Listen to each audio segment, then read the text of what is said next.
एक अमीर और एक गरीब की कहानी। कभी भी हमें गरीबों को सताना नहीं चाहिए। एक बहुत गरीब लेडीज रहती है, वो पर डे अपने घर में पापड़ बनाती है और उसको बेचती है।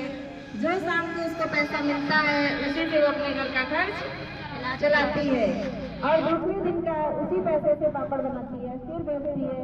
ऐसे उसका जीवन चलता है।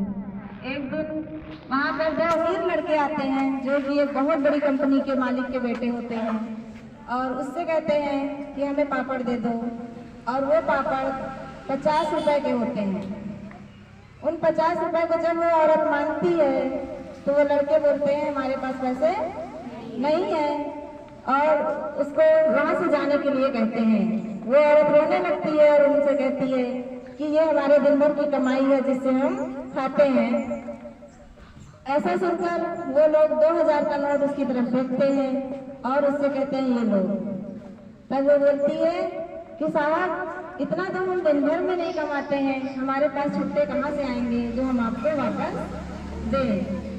तो वो बोलते हैं कि ठीक है, फिर हम पैसे नहीं देते हैं और वो गाड़ी स्टार्ट करते हैं और वहाँ से चले जाते हैं। औरत बहुत ज्यादा रोती है क्योंकि उसके लिए वो 50 रुपए बहुत बड़ी कीमत होती है जिससे वो अपने घर का खर्च चलाती है।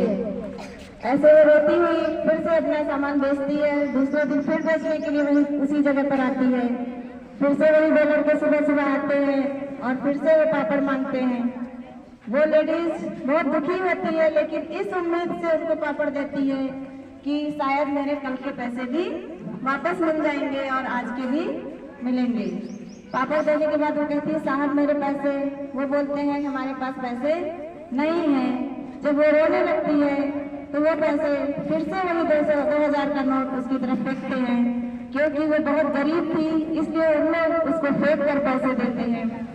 फिर वो बोलती है साहब सुबह सुबह हमारे पास छुट्टे नहीं है, इतना तो हम दिन भर में भी नहीं कमाते जितना आप हमें दे रहे हो।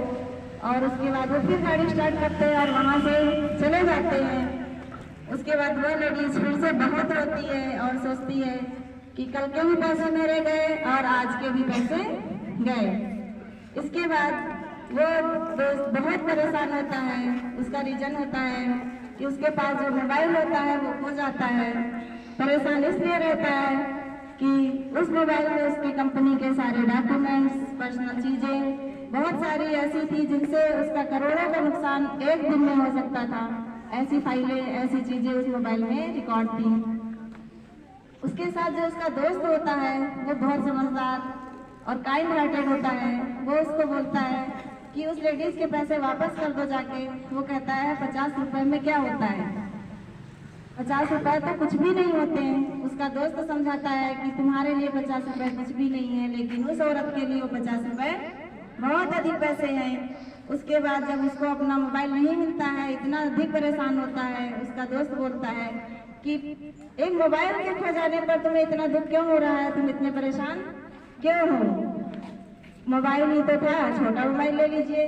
तो कहता है नहीं, मेरे मोबाइल में करोड़ों का नुकसान हुआ है, अगर मोबाइल चला गया, फाइलें चली गई तो मेरा करोड़ों का नुकसान हो जाएगा। इससे वो बहुत अधिक परेशान होता है। उसके बाद उसका दोस्त समझाता है कि जिस तरह तुम्हारे मोबाइल में करोड़ों का नुकसान हो रहा है उसी तरह से उस औरत के एक दिन के और दो पापड़ के 50 रुपए उसके लिए बहुत बड़ी कीमत थे, जो कि तुमने 2 दिन में उसके 100 रुपए का नुकसान करा दिया है। इसीलिए कभी भी किसी को परेशान नहीं करना चाहिए। और उसको बहुत अधिक समझाता है। बहुत अधिक समझाने के बाद उसको थोड़ी बहुत बात समझ में आती है कि जिस तरह मेरे लिए मेरा मोबाइल, मेरी फाइलें, मेरी पर्सनल चीजें इंपॉर्टेंट थी, इसी तरह उसके पैसे भी इम्पोर्टेंट हैं। और उसके बाद वो वापस उसी जगह पर जाता है जहाँ पर वो लेडीज पापड़ बेचती है।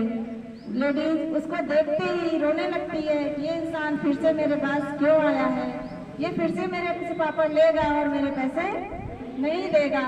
लेकिन उस समय वो इंसान जाकर झुककर खड़ा होता है और उससे कहता है ये लीजिए पैसे, मैंने आपका बहुत नुकसान कराया। आज मुझे समझ में आया है कि इंसान को जो भी होता है, उसका नुकसान जो भी होता है, उसको परेशान नहीं करना चाहिए। जो भी उसका नुकसान हुआ है, जैसे आपके लिए 50 रुपए बहुत बड़ी कीमत थे, आज मेरे पास करोड़ों रुपए का खर्चा नुकसान हो चुका है जिससे मैं बहुत परेशान हूँ। इसलिए मुझे आज आपकी मजबूरी और आपका रोना और आपकी परेशानी समझ में आई है। इसीलिए आज से आप हमारे साथ काम करिए, जिससे आपको पर डे 50 रुपए कमाने की जरूरत नहीं है। आपका घर भी चलेगा, आप परेशान भी नहीं रहेंगे। इस तरह कहते हुए उसके पैर छूकर उससे माफी मांगता है और बोलता है कि दोबारा कभी मैं ऐसा काम नहीं करूँगा।